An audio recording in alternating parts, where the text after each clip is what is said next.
Are you thinking about buying a home and using your VA loan? Are you wondering if there might be a better option out there besides the VA loan that you should be considering? What are the pros and cons to using that VA loan? Can you use it more than once? In this video, we're gonna be talking about all that, and you're gonna get to hear a conversation with myself and Senior Loan Officer Grant Haywood with Atlantic Bay Mortgage, who specializes in VA loans, specifically here in Virginia and North Carolina. And we're gonna start this video right now. If you've been following my content, you probably already know by now, I am a real estate professional. I help buyers and sellers move in the Virginia Beach, Hampton Roads area all the time. I also have fun making this YouTube channel for you guys just to educate and inform and just give free information. There are several other videos that you can check out where I cover topics about living in this area, even some videos highlighting specific neighborhoods.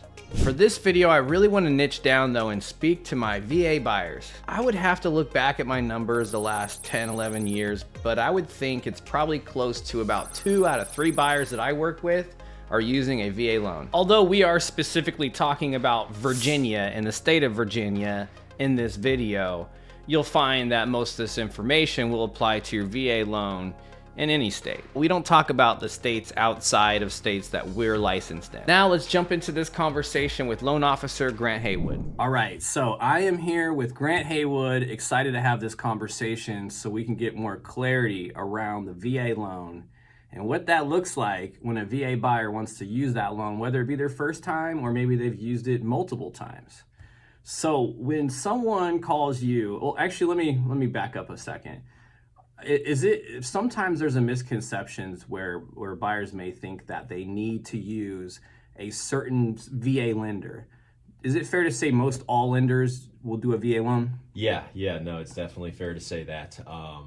Definitely most lenders are going to have that VA loan option, just like your standard conventional FHA, that type of stuff. They're typically going to have that VA option as well. You don't need to go through a specific bank or lender with, that's tied to the military or right. VA or veterans or something like that. Basically, every lender is going to have that ability to do a VA loan. Right.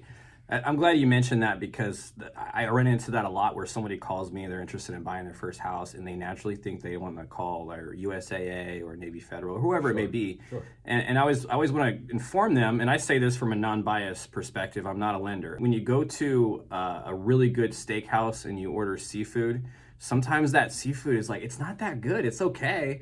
And that's kind of what it's like if you go to a credit union, not just Navy Federal and USAA. I mean, this goes for banks and credit unions. They're good at banking, sure. Right? You are not a bank, is that correct? That's correct. We're an independent mortgage company. That's okay. Correct. So we do one thing and one thing only. And so you just do mortgages? Residential mortgages. Okay, so it's fair to say, and I can say this because I've been working with you for 10 years, the service is phenomenal working through you and Atlantic Bay. The underwriters, the whole team, because you work with the same team over and over again, right? Yep. Same underwriter, same processor, same closer, everybody is all one team, yep. Right, okay. And that's a difference too between you guys and some mortgage companies I've experienced, like some of the wholesalers or some of these guys, they don't go through the same team. They go through a different team every time. Sure. And the streamlined communication is not there, basically. Yep. Okay, so a buyer is gonna use their VA loan for the very first time. How does that process start? Yeah, so I mean, honestly, it kind of starts just like any other loan program. So we don't really determine that just because they're military, either active duty or retired or previous service, we're not just going to assume that the VA loan is the best option for them. Mm-hmm. It's part of going through that pre-qualification to really determine that that's an option for them. And we'll present all those options and let them make that decision. But ultimately, if they do decide to go with a VA loan, a lot of folks that's a very competitive loan option. Traditionally, you've got the no money down, you've got no mortgage insurance. Typically, VA loans are going to carry lower interest rates. So all of that kind of aligns for that veteran or that active duty service member that's the route they want to go. And they're free to put down money on top of that. So if they want to put money down, they're not required to, they can. But yeah, that first step is just getting that pre-qualification, presenting the options to them, and then just looking at that to kind of go over with them and see what their needs are. it seems like pretty much every time the VA loan is going to be their best option, right? Most times it is. I've had a few in my career where the VA loan option was maybe not the best option at that time. Okay. Maybe they knew in a couple years they had a bigger move coming up to a larger house or stuff like that. They wanted to save that full eligibility on the VA loan for that forever home.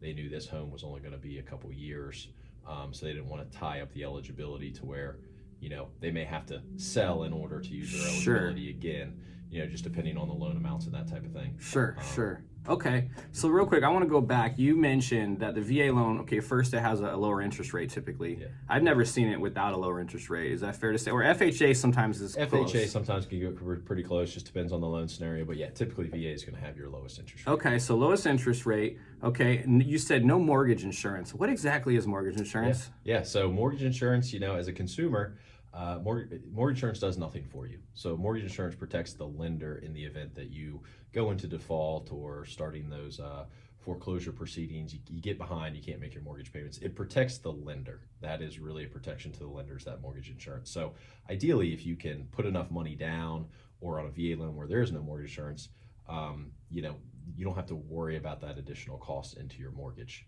But they do have a fee on there. It's not mortgage insurance, but it is the VA's backing. So the VA backs that So there's loan. a catch. So there's a VA funding Okay, what's this VA funding fee about? Yeah, so there's a VA funding fee, and it's a percentage, and it depends on, first and foremost, whether it's your first time using your VA or any subsequent use, and then that percentage can change too, whether you're putting money down or not. Okay. On that usage, and then there's a way to actually be exempt from that if you've received Purple Heart Award or if you receive any amount of VA disability, then you're exempt from that VA funding fee. Wow. Okay. Well, so the VA funding fee doesn't come out of their pocket, right? That goes on to the loan? Correct. It does not have to. So traditionally, I would say, and again, in my almost 12-year career, I would say I can probably count on one hand how many times people have paid that VA funding fee up front.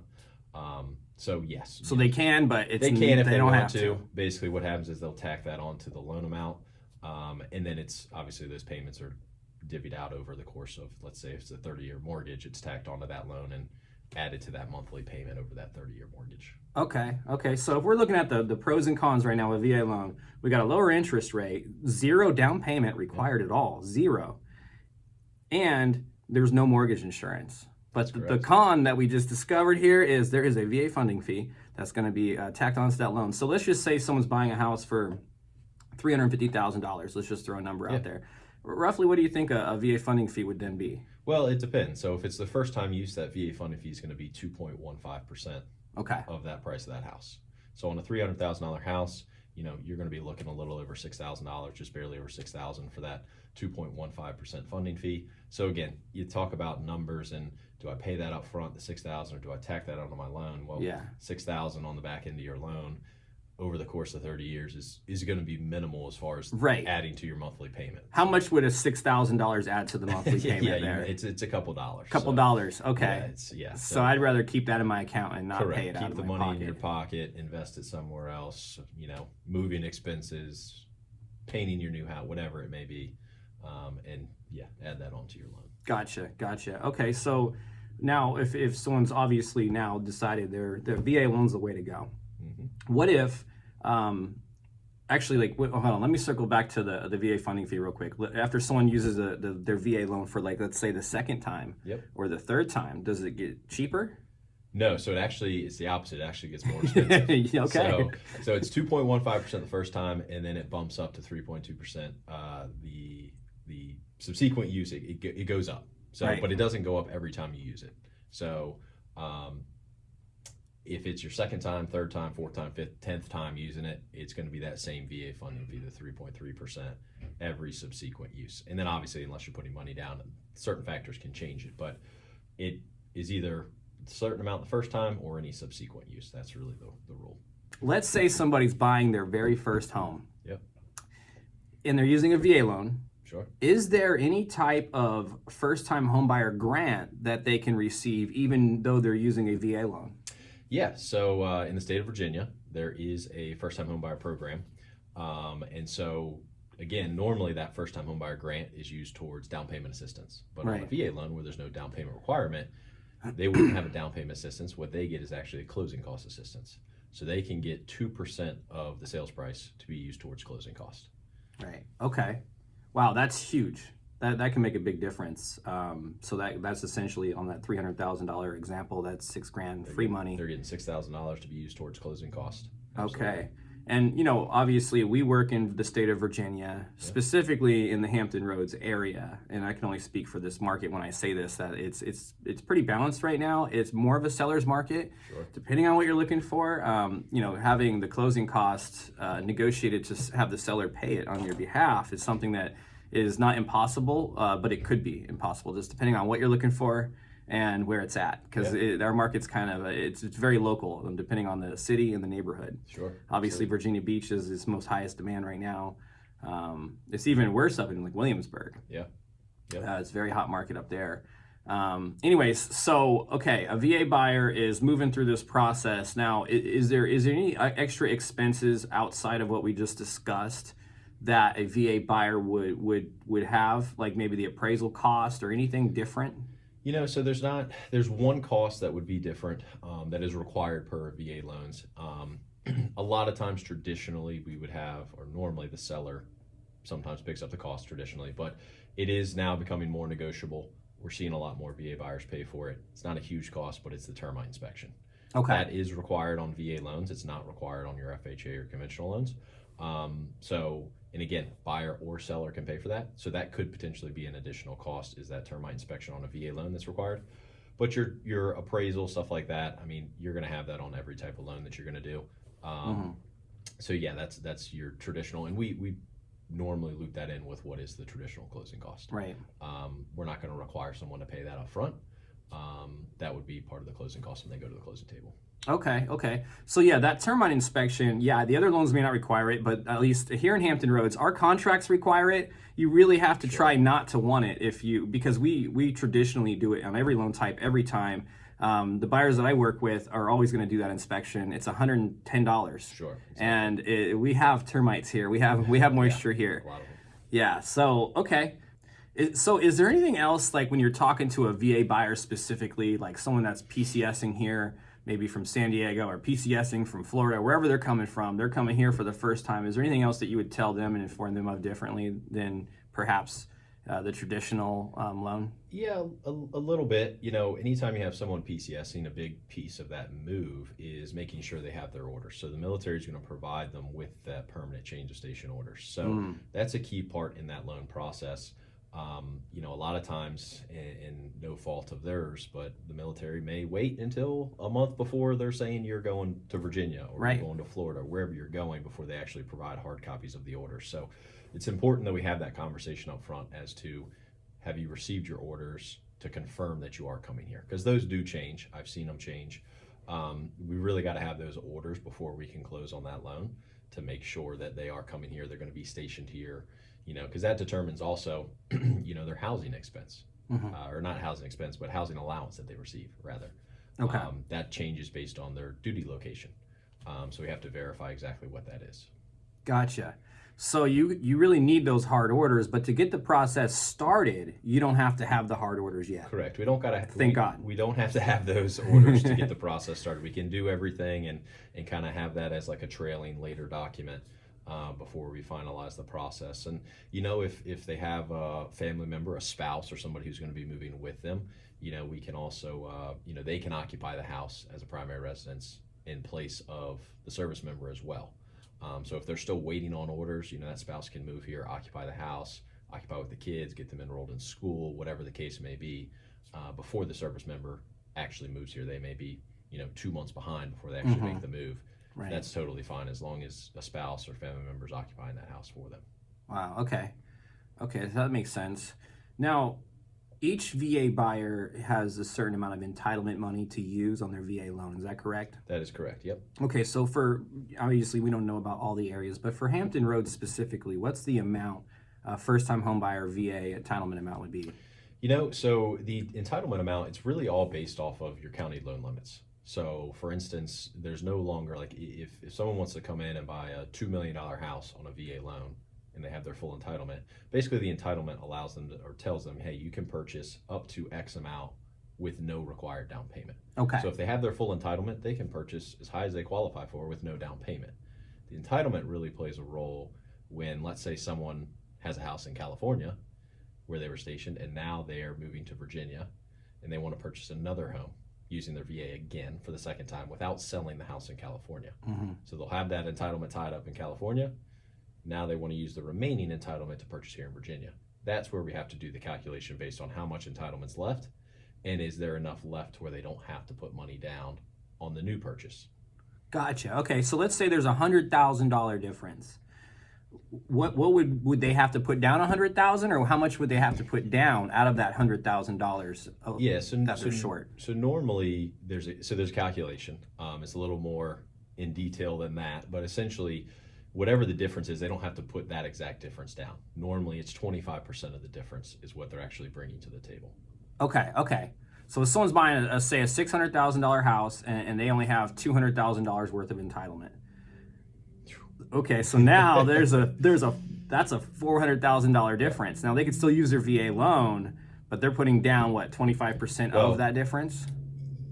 Yeah, so that's not exactly how it works. So for instance, the entitlement, so how it works is the VA backs 25% of their loan. Okay. So if they have, for instance, let's call it a $400,000 VA loan. The VA is going to back 25% of that. So that's the entitlement that was used up with the VA back. So they back 25% of that $400,000. They're backing $100,000 of entitlement. Okay. So essentially, you then have to do the calculation based on whatever the price of the next house is. So in our area, the total is $806,500. So really an easy calculation is if you have a $400,000 mortgage and you want to purchase another property, basically they can go up to $406,500 because the two of them together would be the $806,500. Okay, so $806,500, that's our entitlement here. Well, that's our county loan limits, and that's how they determine the VA entitlement is based off the county loan limits. Okay. A little more in-depth detail to that equation based on, if they wanted to buy a house at $550,000, they've got $100,000 entitlement, tied up. Right. We would get their certificate of eligibility. That's another key point there. We would order a certificate of eligibility directly from the VA to tell us how much entitlement's left, and we would do that calculation to tell them you could purchase up to X with no money down. Now, again, you could purchase using the VA. Yeah. Beyond that, you would just have to put some sort of a down payment down, which we would be able to calculate and tell them, how much exactly that is. Right. Okay. So the best way for someone to find out what their entitlement money is simply ask their lender. Yeah, they would need to go through that process with their lender. It's a little more in depth than just piecing some numbers together. There's getting their certificate of eligibility. There's knowing exactly what entitlement's tied up on the current house, which will ensure how much is left over for the new purchase. And that how much is left over is going to depend on where they're purchasing in that county loan limit. Okay. So the cost of an appraisal for a VA loan is the same as any other loan, right? They charge about the same? Yeah, traditionally. I mean, how much is today's market, you're going to be anywhere from maybe $550 to $600. Okay.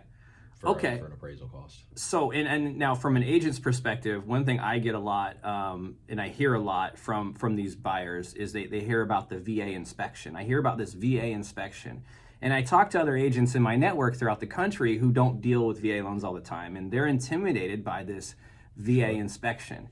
Now, from my perspective, it's not very intimidating. In fact, they rarely ever find anything. It's not as detailed as a home inspection. They don't take the electrical panel apart. They don't crawl in the crawl space. If they go in the attic, they're just peeping their head in there. They're not actually going in there. It's a very basic inspection, but sometimes they do find very basic stuff and require it to be repaired. They look for cracked siding. They look for a loose hand railing. One time they required a hand railing on a front porch because it was more than 30 inches, I think. Three or more steps. Okay, so they were requiring a railing on a porch, and all these things are true. Some of these annoying things that may come up, but a lot of people don't realize that if you just push back a little bit, they may not require it.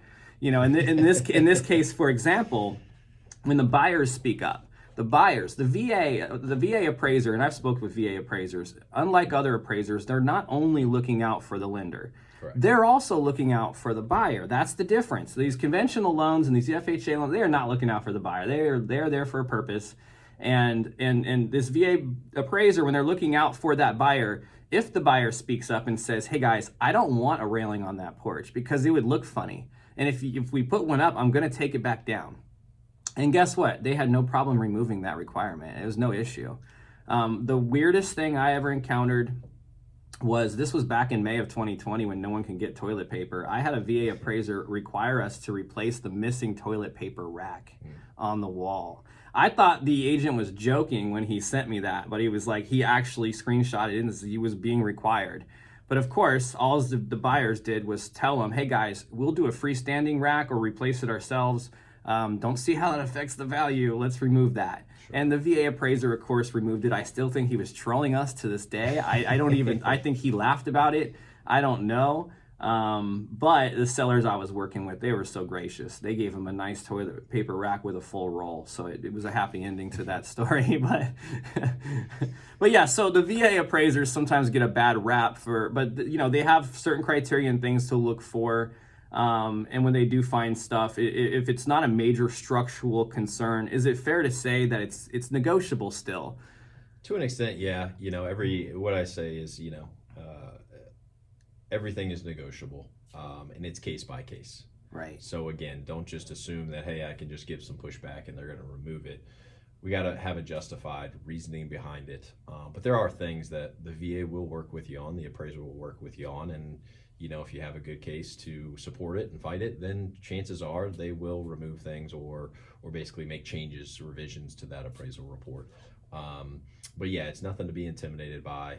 They, like you said, they really are looking out not just for the lender and the valuation of the property, but they're also looking out for that veteran as well. Thank you so much for watching. If you got some value from this video, please subscribe to the channel and tap that like button. If you have any questions about using your VA loan or just about buying a home in general, if it's related to Virginia, feel free to reach out to me direct or let me know in the comments. I am here for you as a resource.